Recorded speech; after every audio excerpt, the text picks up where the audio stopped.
Oke, materi yang pertama kita akan bahas adalah perencanaan awal audit serta penerimaan klien. Dalam perencanaan awal audit, ada 4 tahap yang harus dilewati oleh seorang auditor. Yang pertama adalah auditor harus memutuskan apakah akan menerima klien baru atau tetap mempertahankan klien.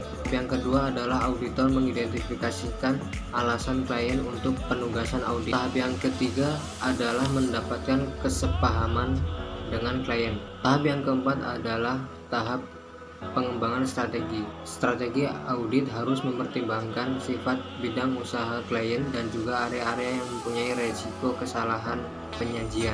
Materi yang selanjutnya yaitu mempertimbangkan penerimaan atau penolakan klien. Yang pertama adalah kompetensi. Auditor harus mempertimbangkan kompetensi untuk menjalankan tugas auditnya. Yang kedua adalah independensi, kemampuan bersikap jujur, tidak berpihak dengan yang lain. Yang ketiga adalah kemampuan bekerja dengan cermat dan sesama. Keempat adalah resiko pelaksanaan audit. Yang kelima adalah konflik antara audit dengan klien. Yang keenam adalah integritas manajemen atau dalam hal ini mematuhi standar akuntansi. Baiklah, di sini saya akan menjelaskan tentang memperoleh pemahaman tentang bisnis dan industri klien. Ada 5 pemahaman. Yang pertama yaitu memahami industri dan lingkungan eksternal. Yang kedua, memahami operasi dan bisnis proses dengan cara auditor melakukan kunjungan ke pabrik dan kantor. Yang ketiga, memahami manajemen dan tata kelola dengan cara memeriksa bagaimana manajemen merumuskan kode etik perusahaan dan memeriksa notulen rapat dewan komisaris dan pemegang saham.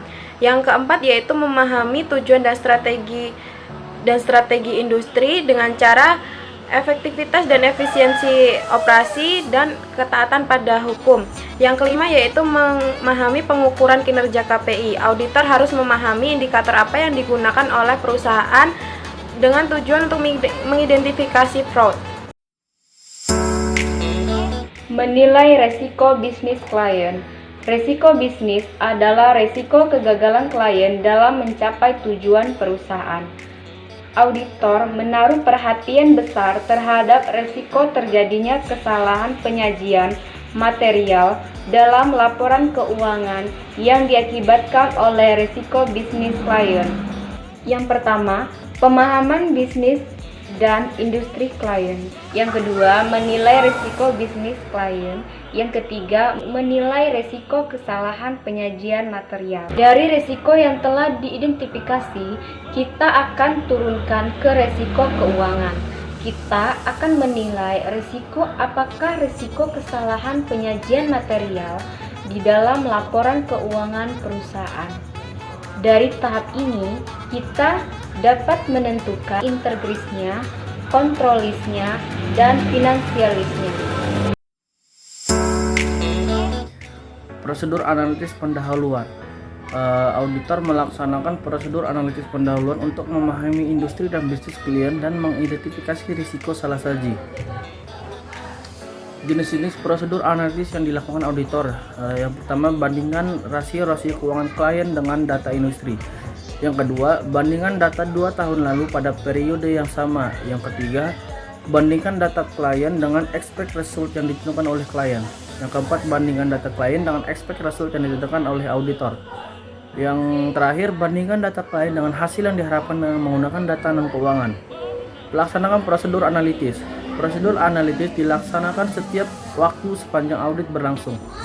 Diwajibkan pada saat perencanaan awal, yang kedua sering dilakukan selama tahap pengujian audit berlangsung, dan terakhir diperlukan selama tahap penyesuaian audit. Di sini saya akan membahas tentang tahap kelima dari perencanaan audit, yaitu materialitas dan risiko audit. Nah, materialitas sendiri menurut SA 320 adalah kesalahan penyajian termasuk penghilangan atas informasi dalam laporan keuangan. Tahapan dalam penerapan materialitas itu dibagi menjadi beberapa tahap. Yang pertama, materialitas untuk laporan keuangan secara keseluruhan. Nah, faktor-faktor yang mempengaruhi pertimbangan materialitas. Pertama, auditor harus tahu dulu bahwa materialitas itu adalah konsep yang bersifat relatif dan bukan absolut. Kemudian yang kedua ada backmat. Yang ketiga adalah faktor kualitatif. Kemudian yang selanjutnya itu kita harus menentukan materialitas pelaksanaan. Nah, tujuannya itu untuk mengantisipasi kemungkinan salah saji yang tidak terdeteksi. Yang terakhir yaitu kita harus mengestimasi salah saji dan membandingkan dengan mempertimbangkan pendahuluan dampak materialitas terhadap salah saji. Jika salah saji lebih besar dari materialitas, maka ada 3 opsi yang harus dilakukan oleh auditor. Yang pertama, klien membuat adjustment. Yang kedua, auditor menambah pelaksanaan prosedur audit di bagian yang terindikasi adanya error. Yang terakhir yaitu auditor harus memodifikasi opininya. Nah, risiko audit. Menurut SA 200, risiko audit adalah risiko di mana auditor menyatakan suatu opini audit yang tidak tepat ketika laporan keuangan mengandung kesalahan penyajian material. Jika auditor ingin lebih pasti bahwa laporan keuangan tidak mengandung salah saji material, maka tingkat risiko akan ditetapkan rendah. Rumus dari model risiko audit yaitu detection risk sama dengan audit risk dibagi inherent risk kali control risk. Menetapkan risiko audit itu ada 3 cara, yaitu audit harus mempertimbangkan risiko penugasan terhadap acceptable audit risk. Kemudian audit harus mengetahui faktor-faktor apa saja yang mempengaruhi acceptable audit risk. Kemudian yang terakhir, audit harus mengetahui metode yang digunakan praktisi untuk menilai acceptable audit risk. Kemudian ada 3 faktor yang mempengaruhi inherent risk, yaitu sifat bisnis klien, pengalaman audit, dan sebuah budaya. Kemudian audit akan merespon risiko dengan cara auditor itu dapat merubah luas pengujian dan prosedur audit. Yang kedua, penugasan mungkin membutuhkan staf yang lebih berpengalaman. Kemudian penugasan akan direview secara lebih seksama daripada biasanya. Auditor harus merevisi penilaian awal atas tingkat risiko yang tepat jika auditor mengetahui bahwa penilaian awalnya itu tidak tepat. Kemudian auditor juga harus mempertimbangkan pengaruh revisi tersebut terhadap bukti yang diperlukan tanpa menggunakan model risiko audit.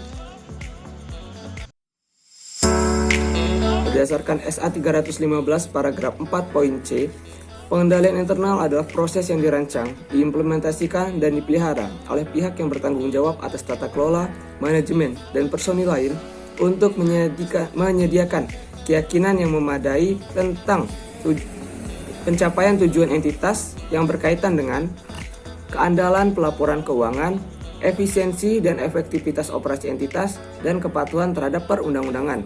Ada 2 konsep yang melandasi rancangan dan penerapan pengendalian internal oleh manajemen, yaitu keyakinan yang memadai dan keterbatasan inherent. KOSO dan SA 315 poin A51 membagi pengendalian internal dalam 5 komponen. Yang pertama, control environment, risk assessment, control activities, information and communication, dan terakhir monitoring.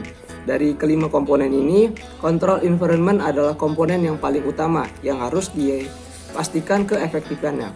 Selanjutnya, prosedur mendapatkan pemahaman pengendalian internal dan penilaian risiko pengendalian. Ada 4 tahapan dalam prosedur ini. Tahap pertama, mendapatkan dan mendokumentasikan pemahaman tentang rancangan dan pengoperasian pengendalian internal. SA 315 paragraf 13 menjelaskan, pada waktu memperoleh pemahaman tentang pengendalian yang relevan dengan audit, auditor harus mengevaluasi rancangan pengendalian dan menentukan apakah pengendalian tersebut telah diimplementasikan dengan melaksanakan prosedur sebagai tambahan terhadap permintaan keterangan dari personil entitas. Prosedur yang saya maksud terkait dengan pengumpulan bukti. Ada 4 prosedur yang digunakan. Yang pertama, dokumentasi, inquiry, observasi, dan re-performance. Tahap yang kedua, penilaian risiko pengendalian. Ada 5 tahapan dalam menilai risiko pengendalian. Yang pertama, menilai apakah laporan keuangan bisa diaudit. Yang kedua, menentukan penilaian risiko pengendalian dengan didukung oleh pemahaman yang memadai. Yang ketiga, menggunakan matriks risiko pengendalian untuk menentukan risiko pengendalian. Yang keempat, mengidentifikasi defisiensi signifikan, defisiensi pengendalian, dan kelemahan material. Yang terakhir, mengkomunikasikan kepada pihak yang bersangkutan dengan tata kelola dan kepada manajemen. Selanjutnya tahap yang ketiga, merancang, melaksanakan, dan mengevaluasi pengujian pengendalian atau test of control. SA 330 paragraf 4 poin B, test of control adalah suatu prosedur audit yang dirancang untuk mengevaluasi efektivitas operasi pengendalian dalam mencegah atau mendeteksi dan mengoreksi kesalahan penyajian material pada tingkat SRC. Prosedur dalam test of control ini ada 4. Pertama, inquiry, inspeksi, observasi, dan re-performance. Tahap yang terakhir, menetapkan resiko deteksi yang direncanakan dengan pengujian substansif. Auditor menggunakan penilaian resiko pengendalian dan hasil test of control untuk menentukan plan detection risk, serta substantive test terkait audit laporan keuangan. Tingkat plan detection risk selanjutnya akan dilakukan dengan menggunakan model risiko audit. Kecurangan atau fraud adalah salah satu laporan keuangan yang disengaja dengan tujuan untuk melakukan penipuan terhadap laporan keuangan. Ada 2 jenis kecurangan atau fraud, yaitu yang pertama, pelaporan keuangan yang mengandung kecurangan atau fraudulent financial reporting, dan penyalahgunaan aset atau misappropriation of asset. Kecurangan dapat disebabkan oleh beberapa faktor atau yang biasa disebut dengan the fraud triangle. The fraud triangle ini ada 3, yaitu yang pertama opportunity atau kesempatan, pressure, tekanan, dan rationalization atau sebuah sikap yang membenarkan tindakan kecurangan. Untuk menilai suatu resiko kecurangan dan mendeteksi salah saji, informasi dapat diperoleh dari beberapa sumber seperti komunikasi di antara tim audit, pengajuan pertanyaan terhadap manajemen, faktor-faktor resiko, prosedur analitis, dan informasi lainnya yang dapat diperoleh pada tahap perencanaan. Manajemen bertanggung jawab untuk mengimplementasikan tata kelola perusahaan dan prosedur pengendalian untuk mengurangi resiko kecurangan melalui kombinasi antara tindakan mencegah, menghalangi, dan mendeteksi. 3 unsur untuk mencegah, menghalangi, dan mendeteksi kecurangan yang dikembangkan oleh AICPA yaitu budaya jujur dan etika yang tinggi, tanggung jawab manajemen untuk mengevaluasi risiko kecurangan, dan pengawasan oleh komite audit. Risiko kecurangan dapat terjadi di beberapa area seperti pendapatan dan piutang usaha, persediaan, pembelian dan utang usaha, dan area risiko lainnya seperti aset tetap dan beban penggajian. Dalam mengembangkan suatu strategi audit secara keseluruhan, auditor menggunakan 5 jenis pengujian audit untuk menentukan apakah laporan keuangan telah disajikan secara wajar. Jenis pengujian dibagi menjadi 2 kelompok besar. Yang pertama, prosedur penilaian risiko yang dilakukan dari tahap 1 sampai tahap ke-7. Hal tersebut akan menjadi dasar bagi auditor untuk prosedur audit selanjutnya. Yang kedua, prosedur audit selanjutnya yaitu respon terhadap risiko yang diidentifikasi di tahap penilaian risiko ini. Prosedur audit selanjutnya ada 4 tahap pengujiannya. Yang pertama, test of controls, substantive test of transactions, substantive analytical procedure, dan test of details of balance. Di tahap-tahap awal dari proses perencanaan audit, di situ auditor melakukan yang namanya penilaian risiko. Berdasarkan penilaian risiko yang dilakukan, maka auditor dituntut untuk bisa mendapatkan bukti yang cukup dan tepat. Caranya dengan melakukan kombinasi bukti auditor. Nantinya akan menggunakan bauran atau kombinasi dari 4 jenis pengujian prosedur audit selanjutnya untuk mendapatkan bukti yang cukup dan tepat. Jenis bukti dan luas pengujian yang dilakukan selama audit itu berbeda-beda tergantung pada tingkat efektivitas internal control dan inherent risk. Gabungan dari prosedur penilaian risiko, 4 jenis pengujian, dan juga prosedur audit yang spesifik inilah yang disebut dengan program audit. Program audit juga diartikan sebagai kumpulan dari prosedur-prosedur untuk memenuhi tujuan audit. Maksudnya, asersi-asersi manajemen. Jadi program audit itu dirancang untuk memenuhi tujuan audit, khususnya yang berkaitan dengan saldo akun dan juga transaksi.